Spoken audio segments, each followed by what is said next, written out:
Hello and welcome to episode 5 of a collection of spaces. This episode is with Gabriela and Corina from Luna del Pinal. My friends Luke and Nick, who I had on episode 1, had worked with them on a photo and video project a few summers ago and had some really nice stories to tell me about the girls. So it seemed like a nice connection to kind of go through them. So I reached out to Gabriela and Corina and we discussed their fashion label and lifestyle brand Luna del Pinal. They invited me to their studio in Bethnal Green, housed in what appears to be an old council headquarters. So it's kind of nice to see the space kind of getting a second life before it all gets knocked down at some point, I'm sure.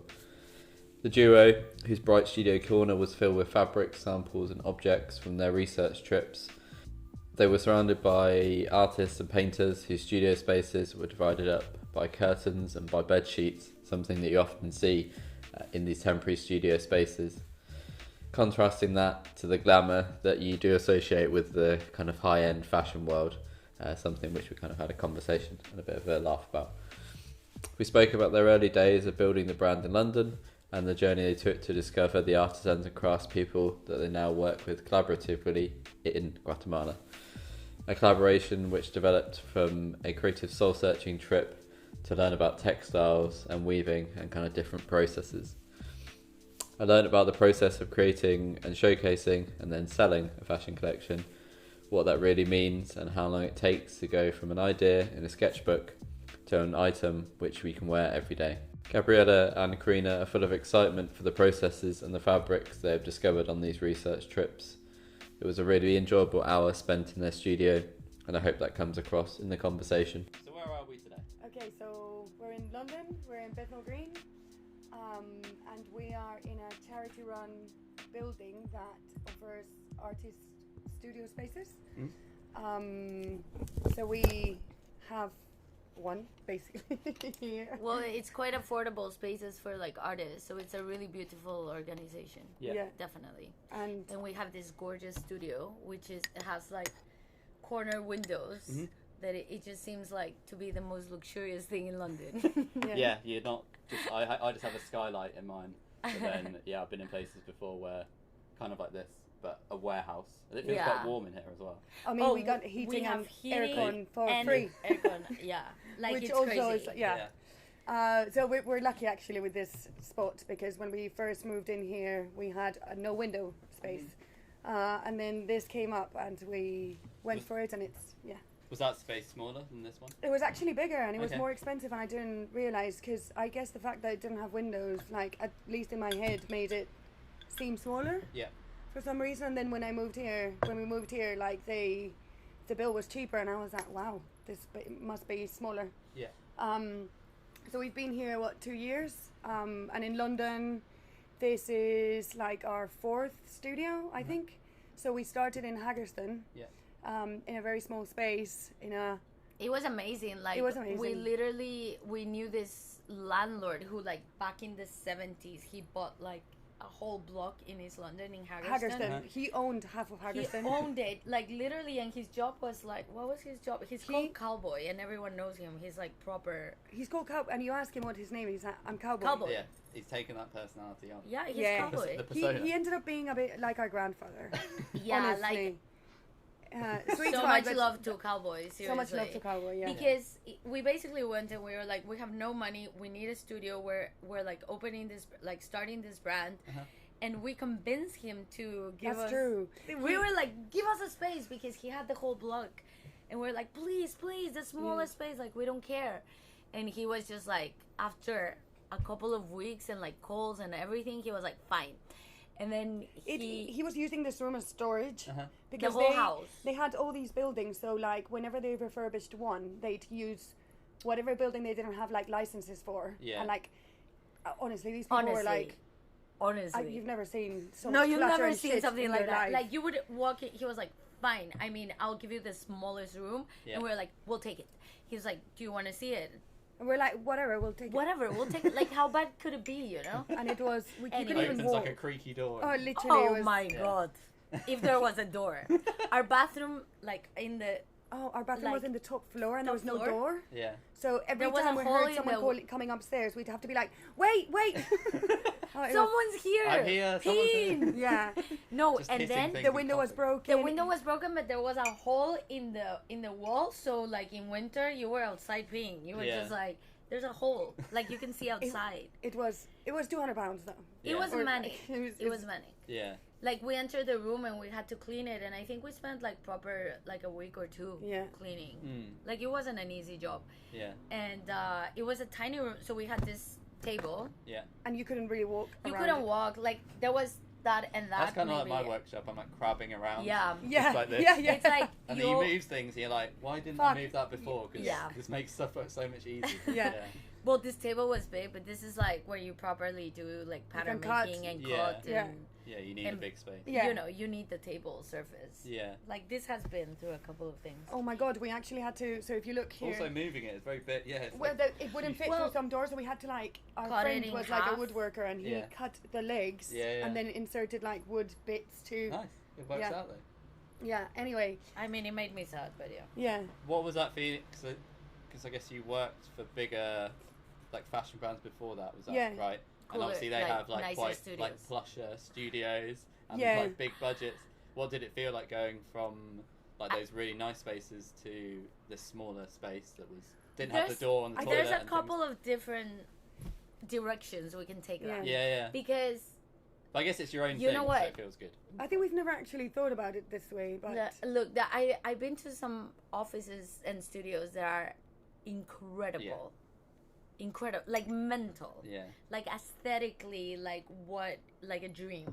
Okay, but as well, it depends on the brand, like how much investment the brand has, because once you see like the stock is, or like once you have a brand and everything becomes realistic of like where does budget go, how it works, where should you invest, what's giving you money, what's not, then you kind of realize that designers kind of choose where they want the money to be placed. And like now, like seriously, like looking back, some of the designers, not gonna name who, like some of them, they had less stockists than us right now, so they were making way less money than us right now, right, with fancy incredible studios. Yeah, like an illusion of some kind. So it just depends where you want to put your money. Yeah, I think for us it felt like quite luxurious because we did start at the very, very beginning. So the first collection we did in her apartment.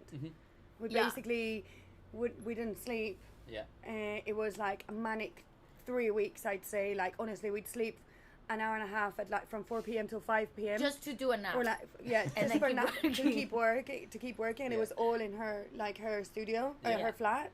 But I would always dream of working in my flat. But then when we got the little studio space, I think we were both like, this is such luxury. Yeah. Like we actually have whatever it is. Like we ended up like just filling one wall with like everything, like tools and stuff. So floor space, we had like what you said, you just have to make it work. We made it work, and I think humans are made to like get used to everything. So especially like in London.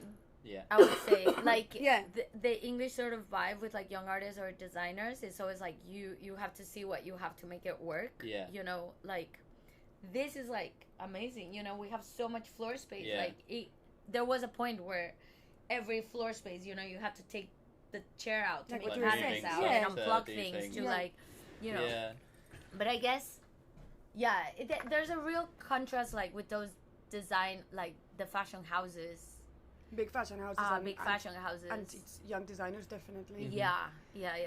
And like also, I guess, you know, in fashion, there's this like grand idea of like the creative director genius and like having this studio that is like, and like you know, gods. I feel like because it's such luxury and you're selling such luxury, people also think that designers are always like spot on and like Corina had this idea for really early on of like starting an Instagram called like my glamorous life as a fashion designer, because her and I would only like walk through London like, oh my god, in sweatpants, like sweating, carrying everything, like so much, and like not sleeping, eating terribly, and like just then obviously sleeping you present with something needles. beautiful. The amount of times that I've woken up and there was needles in my bed, you know. Yeah, I've got in my shoes. You pin them in like a little thing on the side. One time I went to an elevator and there was a thread coming from my flat to the elevator, and the elevator went and it just went down, and I was like, and I of course I had scissors in my bag, and I just went like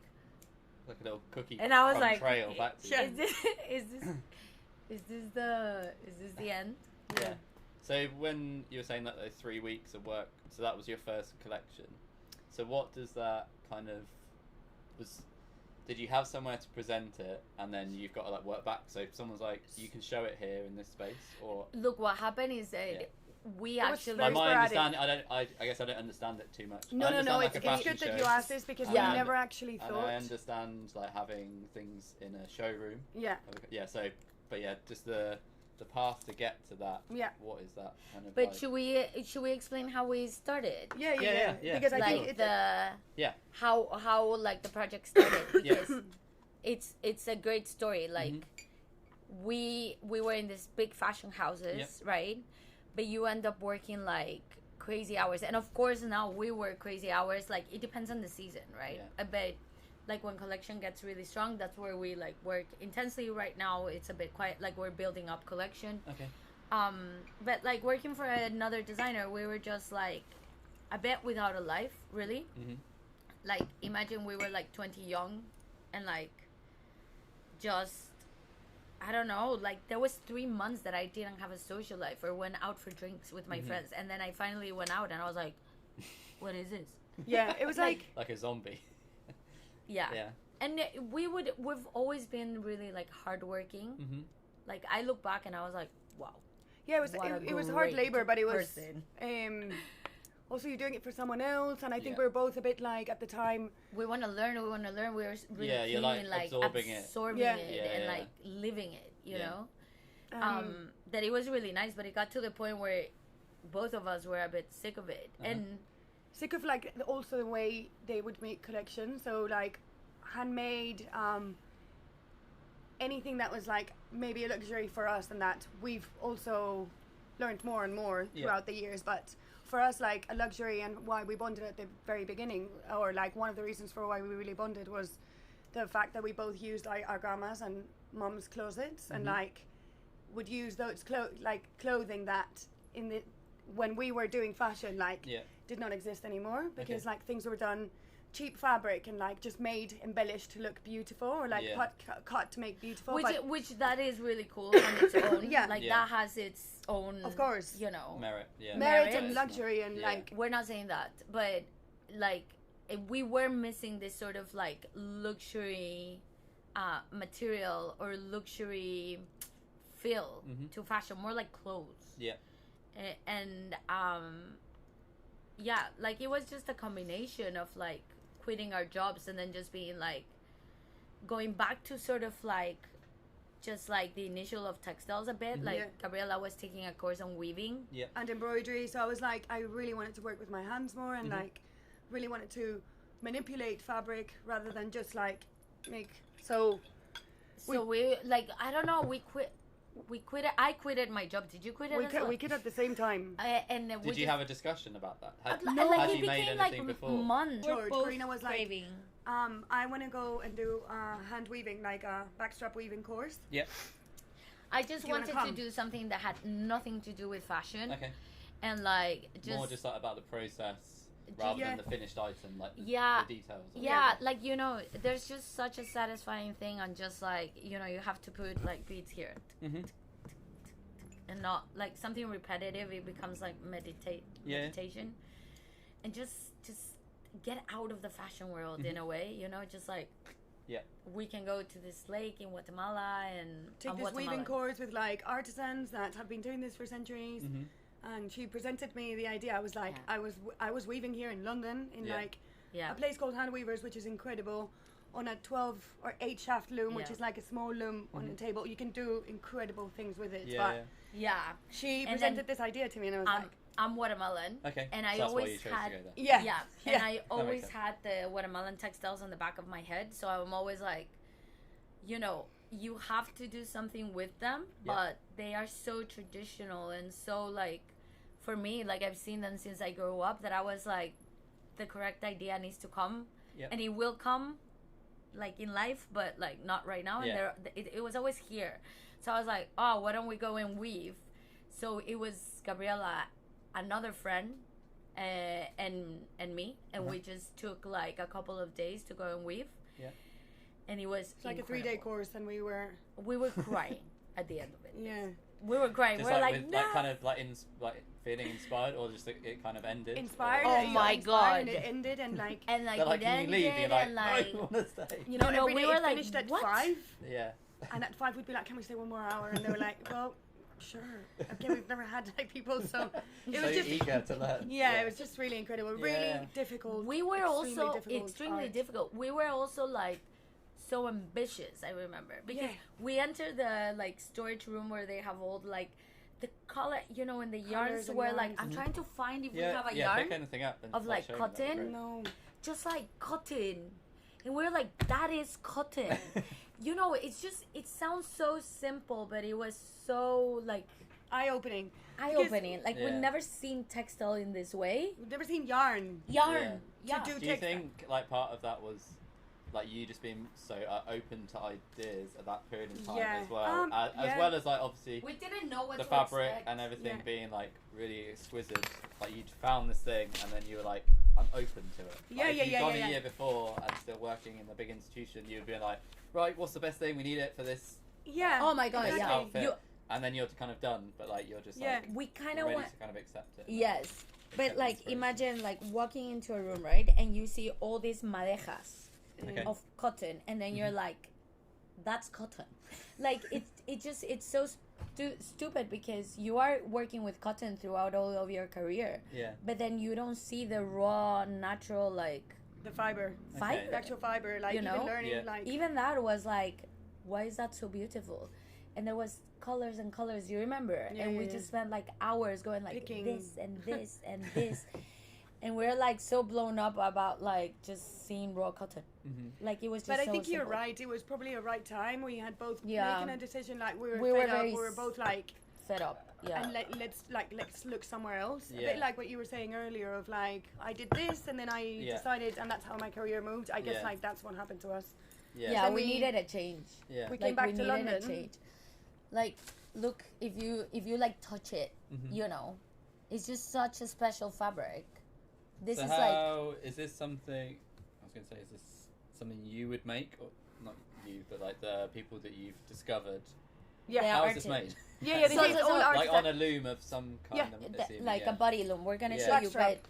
but basically, like what happened is that we were there. We got really ambitious, Uh-huh. and it got to the point that obviously this takes a really long process to make. Yeah. Like it's not quick. No. Everything has been a learning curve, right? That's backstrap weaving. Okay. So they tie the loom to their bodies. Yeah. And then somewhere high to create tension. Oh right. And with their bodies. So they're making like- this, yeah, from that. Yeah. front. So like it'll be strapped to your body. Yeah. And then with the tension, the yarn will open and close, and okay. that's when you put in the other yarn. Yeah. You push it towards you, and it starts creating. Yeah. if the that makes layers sense. and- Yeah. Yeah. I think Yeah? so. Yeah. Okay. Nice. Yeah. That's one of the oldest ways of creating textiles in the world. Okay. You know. Oh wow. So It's we super were. difficult. Yeah. It's It really looks- difficult. Yeah, there's a lot of math involved as Okay. A lot of math. It's A lot of really math. heavy. It's because like you need to count the yarn. Depends on the design. Like you have to. sometimes you it'll be like know. more than 400 threads, and like Okay. you're Yeah. counting that. You're doing that process like 3 or 4 times. Yeah. So it's Yeah, It's like just- every single yarn, like thread here, it has been counted. Yeah. So By it's in someone. batches of like whatever that is, 20, 20, 20, 20. Yeah. Yeah. Yeah. Kind of. Or, Yeah, oh, like wow. it's just so beautiful. Yeah. Yeah. Like it's just stupid how beautiful it is. Anyways, but so we came back we- to London. No, Yeah. wait. We were But so we- ambitious. You're repeating I with need me. to go faster. Okay. We were so ambitious that we wanted to create like a big thing and blah blah blah blah blah. Mm. And obviously with the time we had, like it was running out and we were still in the first process. So yeah, you've gone So, to like, do this time. course with the thought in mind of creating, Oh my A god, fabric. we were It's gonna like a create fabric like Yes. or, yeah. 6 fabrics. and then like you can make this 10 centimeters by 10 Or centimeters start. square, just like a. Or Stupidly, we didn't listen to them, and we were like, we want the widest we can do. we want the widest, And we they want were the like- longest, and they were like, It's gonna take you a really long time. like you need to start with this size. Yeah, You yeah. know, and we were like, like, samples. And that, Yeah. no, like we want the biggest one. Okay. Anyways, when we left very like, in a way, unsatisfied because we didn't have We had any woven this. samples. Yeah. Yeah. And we thought we were going to come back with a portfolio full of things, you know? And so that's when we were like, look, if we send to make some samples, can you make it for us? Okay. And they were like, yeah, of course. So we started designing by email, by phone with them. And that's how, and we were like, look, if anything, we create a really beautiful portfolio to apply to other designers and, you know, just keep on going with our lives, you know? And we used to work with this young designer at some point in our, you know, career. Yeah. And she called us and she was like, do you know any young brands who would want this showroom space in Paris? Because I mean, like, we don't know anyone, but we would be interested in that. And she was like, what do you mean? We're like, well, we've created these samples and we are thinking of making a small collection. Yeah. So, yeah, we'll take it. She was like, all right, sure. Like, literally, I think she was a bit like... On the call, this is in 3 weeks. Yeah. Okay. This is in 3 weeks. So was this 2017? When was this? 2016. Okay. Yeah. Nice. So you had 3 weeks to kind of present and something. Wait. I think it was a month. Yeah. Yeah, maybe a month, but it was like... A short period of time. It was a very short period of time. It was also because... completely short period of time. We had designed all these samples that had arrived and we were so in love that we were like, okay, let's make a bit of production so that we're able to make garments out of it. Yeah. And we sent our final designs to them. With samples already done. Yeah. And when we got them, which is like we designed the whole collection. Yeah. And when we got the box from DHL, which arrived, by the way, like super late. That's why I think it was super late. So we, honestly, by that time, if we didn't have, I would say 3 weeks max when the box arrived, and it was completely different. Like, completely different. So we had to redesign what we had thought we were going to make. Yeah, from the thing that you had. From what we had. Yeah, and this is actually a massive bit of Luna del Pinal. 1 week before Paris, the box arrived. 1 week? Yeah, 1 week. It was fucking mental. So we had this whole collection plan, and then we had to reduce it to just 6 jackets. Yeah. And by the time we got to Paris, like, we were not sleeping, basically. That's when we told you we were, like, napping for an hour and a half. For like 7 days, napping. Like 5 minutes more. Give me 5 more minutes. Yeah. Like, we were like... We arrived to the showroom. There was no buttons. There was still, like, needles in the garments. Yeah, it was. Yeah. They looked ready, and everyone that saw them was like, great. But if you started to touch them, you're like, ooh. Yeah, I remember this, like, one granary was like, why is there needles? Yeah. You don't get to Paris with needles. Like, that's so rookie, you know? Like, people arrive with, you're here to sell. Beautiful collections, like... But is that kind of, to a lot of people... Like you're saying people don't do that, but I'm sure that, like, stress before, like, showing something is, like, lots of people get to that point. They go through that process. Oh, absolutely. No one's coming in, like, a week before, like, we've got it all done. Oh, no, there is people like that. But I guess... You'll be surprised. Yeah. You'll be very surprised. No, there's people there's people that finishes, like, a month before, because if you're in a showroom, you have to give all of your materials. Yeah. Now we're much more organized. Yeah. But I think it was important to say, like, the fact that we got something completely different did shape Luna del Pinal a lot. Yeah. We started seeing this as, like, well, whatever we get, really. Like, we do have an idea, but we also give artisans a bit of freedom. Like, we're okay with, like, small changes. Yeah. I think one season we presented this jacket that had 2 different reds. And they never told us that they had run out of one red. They just make these decisions. They're like, well, it's just red. Yeah. It's just a different way of working. Yeah. So, like, you could, like, develop a sample, and then once you get, like, the final fabric back, there's changes, you know, and we just have to embrace those changes because, as it happened in the first collection. But also it's important to say that we were also working a bit in a way naive to what this brand was. Because once we arrived to Paris and all these people were seeing these jackets, they were like, this is artisanal made, and this is like slow fashion, and this is sustainable, and we were like, yes, it is. Thank you very much for noticing. Thanks for telling us. Just writing notes. I guess that's what we just did. It was in all honesty. Like that. In all honesty. And that's when we started to be, like, really aware and, like, really become interested, and, like, that's how we started, like, researching into it, and we went, like, really deep into, like, what did we want, and what did we want Luna del Pinal really to be? Because we sold. First season because we thought, look, we go to Paris. It wasn't really expensive. It was like, let's go to Paris. Yeah. If we've got a reason to continue, we will. Otherwise, this is great portfolio work. Yeah. And That's we it. sold. That's all So that's just like fashion buyers coming from Yeah. like They're all around. websites or This was whatever. New and York. I remember, Seeing it, I yeah. remember being like, "How much are the jackets?" And we were like, we'll send you the prices next week. "We don't have a price." Yeah. You know, that's how. Yeah. Like, But then it worked out. But so- it worked out. Like yeah. someone in It New worked York out. wanted to buy them. Yeah. Yeah, And, No. and I we're like, remember- okay, we have a reason to continue. Yeah. That stockist in New York is It's still still with our us stockist. Oh wow. Yeah. Nice. all these years, and she's Um, so great. Yeah. Yeah. So when you Yeah. sell that, so this person Oh from my New York God, buys it, production. what's like the process now? And how many of those items are you making? It has changed that a way? lot. It has Yeah. changed So a like lot. we did this pop up in Madrid, and I remember we were selling jackets, Yeah. the same jackets, without ever going into one production. Mhm. And it got to a point that I remember Gabriela came to me and she was like, we need to stop because how are we going to produce this? And I was a Yeah. bit like, we'll find a way, we'll find a way. Kind of like, we'll deal with that like later. Yeah. Like we cannot not sell, which I understood. Yeah. But I was like, this is going wild. Yeah. Like what the fuck are we gonna do? Yeah, And it literally was wild. a Yeah. shit show, a fucking shit show. Like our first production Yeah. it was just like the naivety You know what? again. Yeah. You If know we what? had known all of this, I think it would have been much harder to start. Yeah. But But yeah, because we didn't know, we just like threw ourselves in the we pool. threw ourselves in Yeah. the pool in every stage. Yeah. Like if we would have sat down, planned this brand, Yeah. think about it, analyze it, and then say like, okay, let's do this project step by step and have like everything organized. You don't even bother getting started. No. 'cause I- you it's just a gotta lot. go and So do much. it and- Like It's a some lot. people are like, oh, are you worried like someone's gonna copy it? It's like, try it. Please come and Please. Please, whatever you learn, let us Yeah. know. Here's the because fabric. Here's the thread. Here's Yeah. the patterns. Go for it. Yeah, a little bit, exactly. yeah. Yeah. I'm like, Good luck. Yeah. like you definitely need like that persistent and that like, Yeah. what do you call it?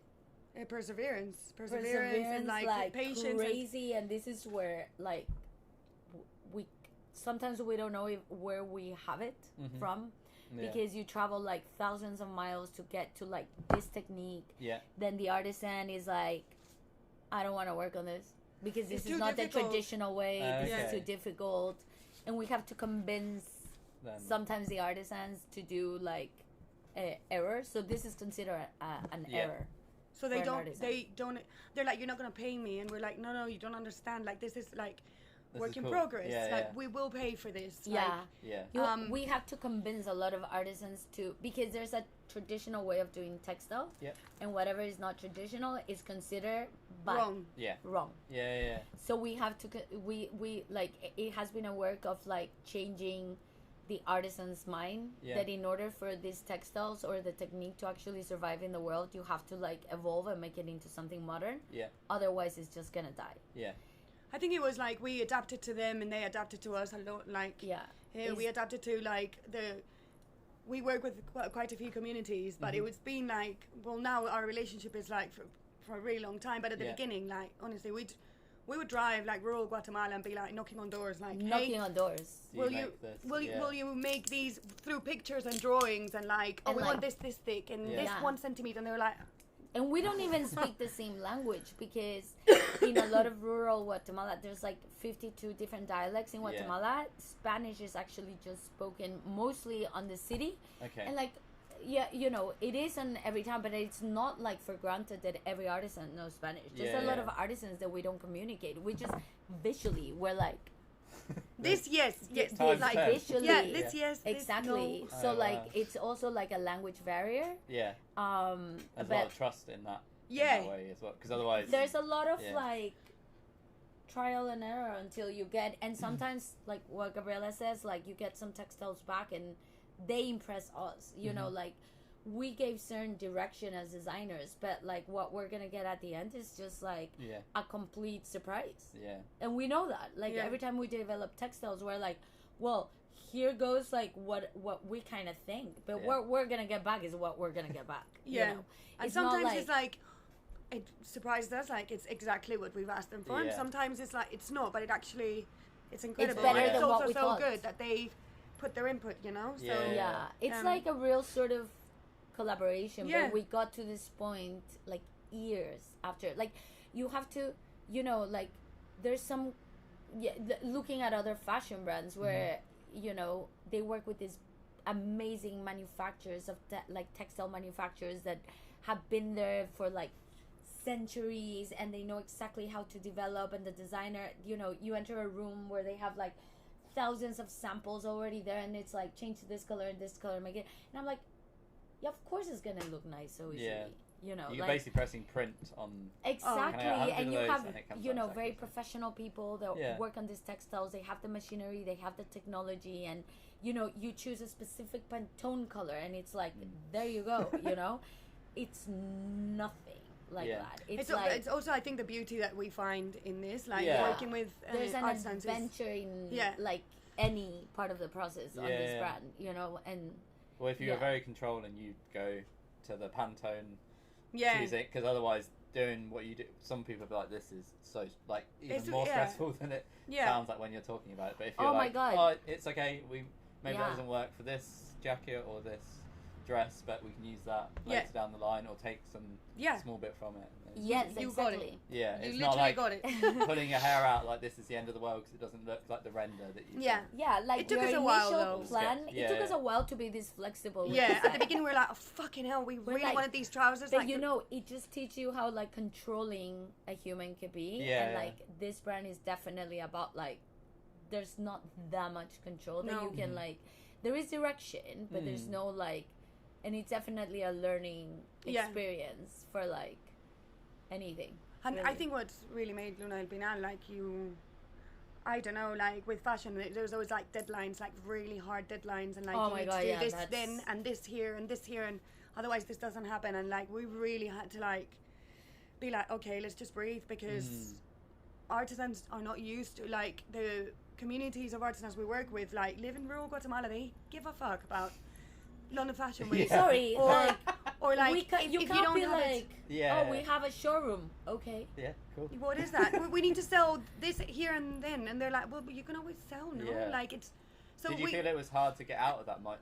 Like, do you feel you were in that mindset from like the previous things you've done, and it was hard to like get out of that? And, like, it was really hard. It was like so like, stressful. It was like super stressful. Like, I don't know the amount of times that we've been like on the verge of like like we have nothing. Basically, like, we've got nothing. How are we going to do nothing. this? Because the textile has not arrived. Has not arrived. I remember one time we were like, okay, we need to cancel this collection because literally, we have to be in 2 weeks in Milan, and because we have won like a prize with like the next green talent. So it was like like a recognition. Like a recognition or something. And and basically we were 2 weeks in, and there's no textile. And I think it was the biggest collection we've ever done. Oh, and we were 6 months late with our production as well. Yeah. And we were like breathing like this, okay? We're like, what are we gonna do? What are we gonna do? What did you say as well? We had no team. We had no studio. This is when we were like travelers with our studio. We're like, who wants to rent us a garage or like or like this was in Guatemala, okay? Because we do go to Guatemala. So how long, when you go there, do you go for like? How long are you going there for? So it depends. I'll go for between 5-6 weeks, sometimes a bit longer. It's not normally like twice a year. Like I go for 2 months. Okay. And so you're basically setting up like the studio you have here in some form. No, we have a beautiful studio in Guatemala, which is also new in a way. Maybe 2 years we've been there. Oh wow! But it's gorgeous. Yeah. It's gorgeous, gorgeous, gorgeous. It's in like this 1950s old building. Yeah. This area, like back in the day, was like a very nice area, like commercially. Now it's like sort of the banking districts, but not like in London. It's very different. It's not very trendy or anything, and nobody wants to live there. Nobody wants to rent any space. So like it's a bit dangerous as well. It's a bit dangerous, but all over Guatemala in a way. But also like it's a gorgeous studio. We have literally light coming from 3 ways. Yeah. We have a beautiful garden outside the studio, and the rent was really like amazing rent. Yeah. And huge. It's like a small atelier, basically. It's our atelier. we make everything. This is where we do all of our production and all of our collections. So the people that make the fabric, they don't go there. No. So sometimes. Yeah, but they'll visit, but it's not. Yeah, it's not like a production. No. Like they're in rural Guatemala. Like all over the place. And then we try to travel as much as we can and visit and give new samples and stuff. But like up to now, we've already created a sort of language with the artisans. So like we already know what they do, how they do it, even like their color, like fillings. Who we're gonna give what to, like whether it's crochet, whether it's like more heavy weave, where it's a what thinner technique weave. goes to who. Yeah. So right now we till now we've actually. So if we didn't visit now, it's okay. They know they understand us now, so they know what we want. We've created. But we do try because it is like they really appreciate us coming to visit, and and it really is incredible. And to design with them, like before COVID, we used to do these things called design summits, where we would invite 2 or 3 artisans in each community to come and meet us in like a middle point. And then for like 3-4 days, we would design with them. Oh wow! So that was incredible. And like a lot of these women, it was normally women. It was always women, to be fair. Had never left their houses, and they would come with their kids because they were like, we can't leave my kids. Obviously. So it was like a really incredible like workshop. All these women like some of them had never traveled to where other artisans were from, so they were like it was insane to see, like they would chat to each other, and they would teach each other how to do one thing or another. And there's a real, Guatemala is a place where there has been a lot of violence in the past, and so one town next to the other town, they speak different dialects, so they don't communicate, and it's almost rivalry. Rivalry in the history. So like to see like all these women from like different points in Guatemala like communicate and get together through like textile, it's really beautiful. But also like part of working with the artisans is like learning that it's a different culture, and there's different how do you say priorities in life. We got like this story one time. This artisan called us. He was doing a production for us, and we were like, okay, we need it by this time. And he called us, and he was like, I'm very sorry, but it won't happen because there was a death in the town, and in the village, and we need to mourn. And we were like, how long is the mourning process? And he was like, 2 weeks. The whole village. And he was like, we were like, oh my god, so sorry. He was like, oh no, he's not my family, but obviously he's from the village, like we knew him, and the morning process is 2 weeks. And I was like, and this is something that we need to respect the different cultures and like the ways of life, and just because you don't work like that doesn't mean that we can come and impose our like deadlines on you. We paid the bill, you need to do this thing. You just need to learn how to. It's also nice to respect and like understand that everyone works differently, and so it has been so now like when we like plan productions or something, like the shops that we sell to, they have to know how this brand works, and they have to know. We were like, look, it can't be what you buy here, like this sample, you're gonna get the vibe, like production is gonna something come like this. Exactly, because it's very little like control in our hands, and we have back home we have like a beautiful like team, and all the girls, it's mostly women in our company, and like all of these girls are so like great at what they do, and they're so passionate, and they give it all. Like seriously, we have an amazing team. We do.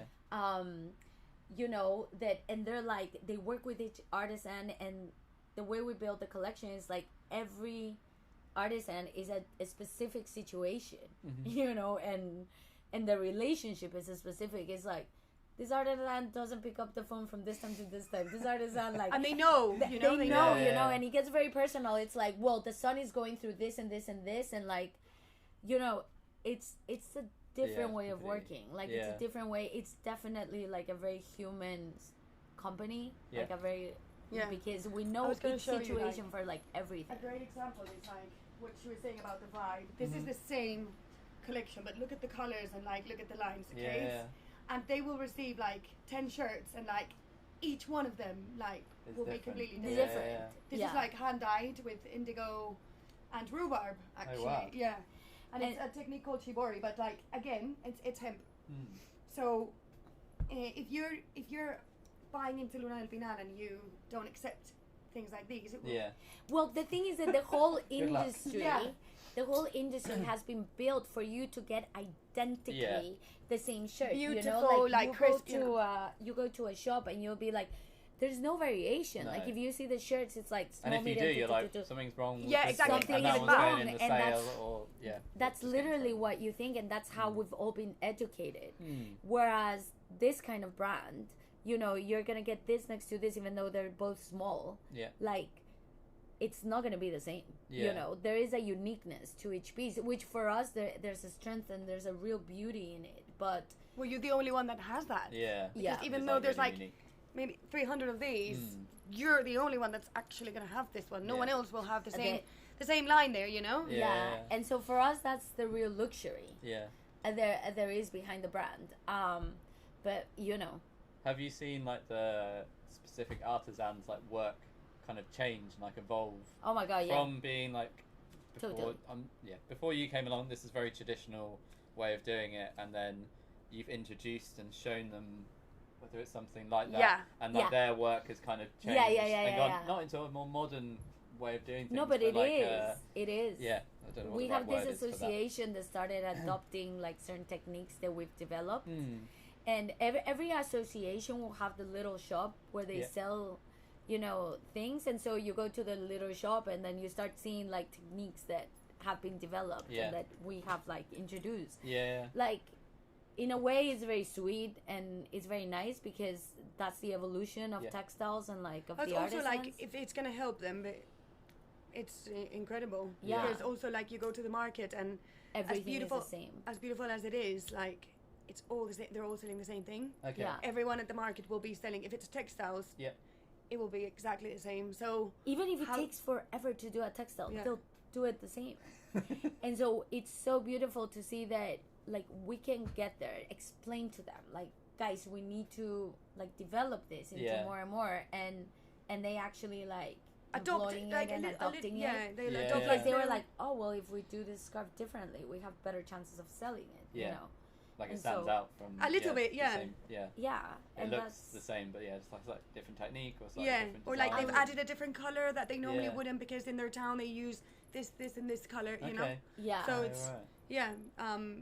yeah, it's incredible. Like they've definitely broadened Yeah, their now- mind with textile.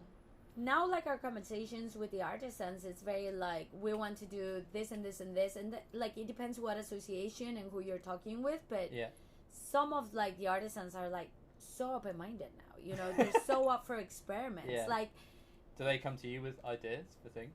no, Not but so like much. you No. can No. throw an idea, and Anna is not scared of it. Oh no, Yeah. nothing.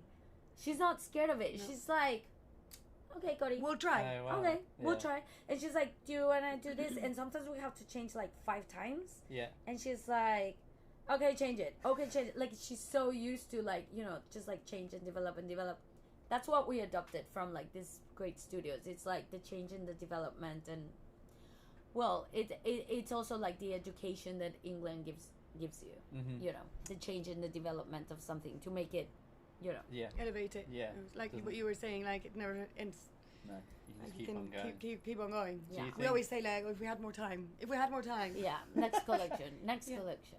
We'll Do make that better. you feel like you have a different mindset when you're working like in your space in London to when you're in Guatemala? In Absolutely. Your other space Yeah. there? Absolutely. Like, is it?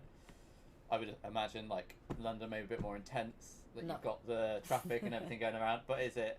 Which one is more I think relaxed? I think it's Is more it- Guatemala intense. is a way more more intense intense. there, Yeah.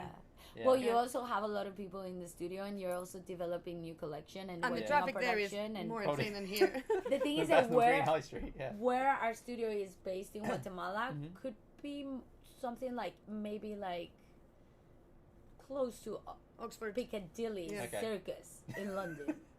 Yeah. Close. Yeah. I Yeah. mean, it's not really it. But No, but maybe just it's traffic- not more the traffic, more just like, is it like I would assume like faster pace of life in London that compared to there. Yeah, yeah, but I don't know. Yeah, we've had to adapt to that as well. Yeah, because it's everyone the does adaptation work between slower. two cultures. Yeah, Look, everyone does work slower than in Mhm. London, yes, but there's so much going on Yeah, that like it's very hectic. it's very hectic. It's like very a buzz hectic. kind of. Yeah, There's- a buzz. Yeah, There's like a hive lot kind of going thing. on at the same time, and you have to sort of direct and delegate and see and sort of like control what's going on in the studio. So it's very hectic. But in a way, everyone works a bit slower. But we've also adapted to that. Adapted to that. That I think people get also better and better at their jobs. That Yeah. now like you get someone new, even from England, and they're not gonna be able to do it. No. You know, as fast as them right now. Yeah. But like in London it's like I would say this is quite chill. Yeah. It is. But it's when we're in Guatemala, it's like when everything has to happen. Yeah. We're presenting a new collection. So kind of towards the end of that process. Yeah. In a way. So it's like everything is there, you know. And how often do you present the collection? Is that like a twice a season or year? Twice a year. Yeah, twice a year. So we've expanded to menswear. So we've actually changed calendars to Menswear Fashion Week. Yeah. Is that different to women's? Yeah. Yeah.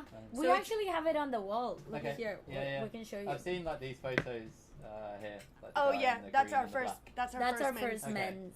And that's that was last season Yeah. basically. Last season. So that was like the guy on the left with the green and black kind of check stripe. So how long has it been to get to that process of that being done, and then for me to come and buy one? When could I don't know if I want one right now, but like could I like what's that kind Maybe of process 9 months? like? Okay. Yeah. Since From like the initial idea of like the drawing. Maybe 8 months. A bit less. Let So me maybe think. after So we that. show in June, and Because we will it be lands giving. in the store 6 months after, Okay. and then 2 months of developing collection, Yeah. or 2 months and a half. So it's between, eight and a half. Since there's Nice. no product to product in there. That's Yeah. very good. Yeah, it's a long time. If you think about like It's a zero long product, time. there's nothing like So a us concept. now, you know. This Yeah. is now like we're beginning the concept, like You're gonna buy it 9 months. yeah. Okay. And we still don't know what there's gonna be, but in 9 months you're gonna. It's a baby. Yeah. It's a I've seen baby. like the cushions It's a that you've made baby. as well. Yeah. Yeah, I've seen. I think Nick and Nick they and both- Luke. Yeah, they both. Yeah. Oh, like- they have the And artisanal he like really likes the one. back of it. Yeah. One of them really likes the back because you can see how it's like threaded Yeah, rather that's. than the kind of like the how we've it's got made one. in that way. Those like that. cushions are. Ages to explain to artisans that they had to Yeah.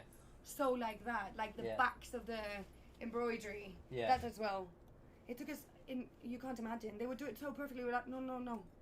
Just the back, okay? We just Yeah. want all the threads that you always use. Just like They, leave like that. the artisans would laugh in our face, like ha ha ha, and we're like, I swear we can sell it. I swear we can sell it. Yeah. We've They're had like, that so many times. Like they laugh. They do laugh. Yeah. they do laugh in our faces. So have you made any other kind of homeware objects, or are you thinking of doing like aside? Yeah, from the so we cushion? have yeah, we homeware did. collection. I'll show you. We basically we've expanded to this. Yeah, Oh wow. These candles this is recycled glass, Yeah. hand blown, and then with onto volcanic rocks. onto volcanic So rocks. if you look, they're really fragile though because it's recycled and hand blown, but all that was like blown onto a volcanic rock. Oh right. The like the I don't know what I'm saying. Whatever. ¿Qué quieres decir? La base, no, el molde. Yeah, The the mold. shape, Yeah. the mold. The mold is made out of volcanic rock. Okay. It's So they blow into it. blown into it, Yeah. and That's then where the we create inside the is all beeswax. Yeah. wax, They do like like- each layer like a Like different earth colour. layers. Yeah. Yeah. Do you know how they dye that? What they use to kind of dye? Yeah, well, these They samples kind are of like the rhubarb actually in that way. no, No, it's these not. were actually synthetic, but we're working on making it not synthetic. We're as good as we can be at certain time. Like Yeah. we try to sort of like we actually something interesting is that we took the word like Yeah, it's sustainability linked. out of If you like wanna- our communication of the brand. Yeah. Because there was so many like greenwashing. Yeah. That we decided to be like, okay, let's describe who we are. Let's Yeah. keep doing the work without using the word. Yeah. Like try your Sustainable. best to So we reach say that environmentally friendly, to like ex- socially responsible. To like explain who we are through like transparency, so like open who we source from, where do we get, but also like imagine like certain cotton or certain fibers, like we start emailing all these like manufacturers or suppliers, and a lot of these old school companies, they just don't want to give you the information because they think that you're just going to jump them and go straight to the source. And we're like, believe me, we don't want to buy like a whole container of like cotton. You know, we do. One day. You know. Yeah. It's not going to happen. No. You know? And so there's only as much information as we can like get. Yeah. And so we started opening all of this information in our website to be like transparent, and we But, like, also open our prices of prices. each- yeah, I've seen that. And we're like, look, the reason why it costs this is because of this. Like, so we just find different ways that we can actually be like a better company for the world, but we're not saying we are like the most sustainable company in the world. No. We're not that. Yeah. Well, that's fine. It's Being impossible. open with it is better than not. Yeah. Yeah, just Being putting a sincere label with on it. the website. Is, Like we Yeah. always being wanted aware, to be trying, you know, like just trying different methods. Yeah. Like, Yeah. we're actually hosted by Green Geeks, which is like sustainable power website like, hosting. hosting, which we before that I didn't know how much energy it takes to actually have a website. So we're just like looking at different ways where we can like improve or be better. get better, Basically. because we are a very shitty industry. Fashion Yeah. It's like It's producing horrible. things and constantly producing things. Like we don't overproduce. In the same we that I actually, do producing furniture, really. But yeah. Yeah, But yeah, that is true. Yeah. Like, but for you are bespoke. Yeah. So like you're producing what you actually are asked for. Yes. Same as us. We just produce what we've sold. Yeah. So we go into production until we sold. So like we're not overproducing anything. for our website, we're now. It's very small, but like we do produce a bit extra for our website. Yeah. Yeah, but it's meant. But it's not like to you're not sell. making We're 5,000. No, it's meant to sell. No. Yeah. I'm conscious of your time, so I guess you said about just going back to where we are today. Like this space has a finite time on it, like where we are. Oh yeah. Yeah. And have you thought about what your next space will kind of look like? Would it be kind of similar, like in that way? We would be so lucky if we had we this could window. Yeah. To have the windows, the AC, and the heating. Yes. It's like a triangle. Which one do you want? You can only pick Because one our of the three. previous studio was in close to Bruce Grove, like close to in Northumberland, like the industrial bit. Yeah. And there was no heating and no double glazing in the window, so it was like very, very different to this. I was very little in that studio, to be honest. Yeah. I went twice. Yeah. But it definitely because affects, pandemic it and, affects pandemic you in that way, And I had this visa situation, so I didn't went to that studio. Yeah. But Yeah, it was. I was mostly in Guatemala for a really long time. Nice. Yeah. Yeah. How was that just working between those two locations? I think. Was it- I mean, was it for me, alright? I quite managed. like it. Yeah, it was nice. Can But you go we, you know, like in COVID, everyone was like, "How are you gonna do it?" And we were like, "We managed." Yeah. We managed well, Gavi was mostly like in London in COVID, and I was in Guatemala. Okay. Like, We didn't see each other for a year and a bit, yeah. which was Amazing. insane. And then when we met, she had COVID, so it had to be like, "Hi." I was like, "What do you mean? Hi, we Like need a to fist hug." bump across the Like, table. Yeah, a little bit. So. Oh, wow. Was that the first time you came when I had COVID? I was so I think so, angry. yeah. I was so frustrated having COVID in building a collection. I remember like being so frustrated on the phone. Yeah. So you were still releasing things like during that time. It didn't like slow anything down. Actually, No. COVID was one of our. Yeah, but like a during pause. COVID, we actually did stop. We didn't produce one season, and we actually started a fundraiser to help some of the The artisans we were working Okay. with. Yeah. Yeah, because all like the work stopped. Yeah. And you had all these families that have started because like obviously artisanal is becoming bigger and bigger. Yeah.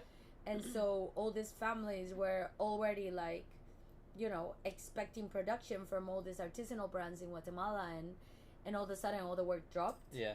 And so we started we created this fundraising called artesano, which means Art. healthy art. But it's the name artesano just split. Yeah. It's actually It's- healthy art, Yeah. Nice. Yeah, which is so beautiful because it's so many. so it was called Healthy Art, Healthy Artesano, Art. and Nice. we ended up We made raising that. quite a bit of money. So Yeah. we worked on that. Yeah.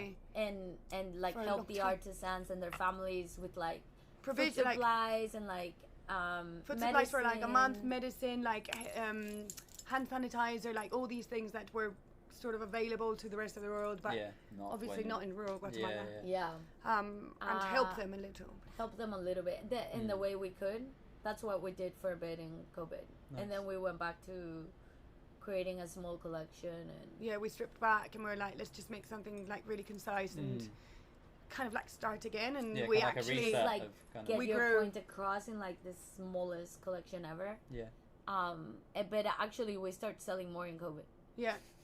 Well, I think it's like ironically people's mindset had like at that point where it had changed a lot as well. Like I am interested in like what's gonna last and the importance of my home looking nice, or like the importance of like me and like not overeating, not over, you know, it's just everything had been stripped from us. Everyone kind of like stopped and we're like, what's important, you know? Which I feel like we're back to like where it was anyways, but we are only with the recession on top. So about a new studio, you were asking. No, we haven't. To be fair, we got the news like a week ago, and we're both like, we have 5 months. Yeah, you're not like stressing about it. And because we have to present next collection in January, we're like, great, it's a good period because we'll be a bit more relaxed in February, and we'll be, if we have to put things in storage to find a place, maybe we do that. I think also like it's in London, in this city, like obviously you can't plan now. To find like the most beautiful dream place ever, but then there's the limitation of a budget and like what we can actually afford you know, in the city. So I think we'll cross that bridge when we get to it. Whatever we can find for the budget, to be honest. It's good not to be stressed about it. If it had been January, I think we'd be fucked a little bit. We would have to like probably leave now before collection. Nice. But Okay, thank you for listening to that conversation between myself, Gabriela and Corina from Luna del Pinal. You can find all the information kind of about them via their Instagram or their website. They post a lot on the Instagram about the artisans that they work with, so it's kind of really interesting to kind of see the process. I find that especially interesting. I'll leave the kind of links to all their pages in the description of wherever you're listening or watching this. Don't forget that on my website, a collection of .info, there's a kind of photo series that accompanies the recording, that I take those photos during the conversation and kind of after, to kind of share the space with you in that way. If there's anyone that comes to mind from listening to these conversations that you think it would be interesting for me to go and meet and explore their spaces, please let me know either through Instagram or send me an email. That'd be really great. Until next time, thanks for listening. Bye.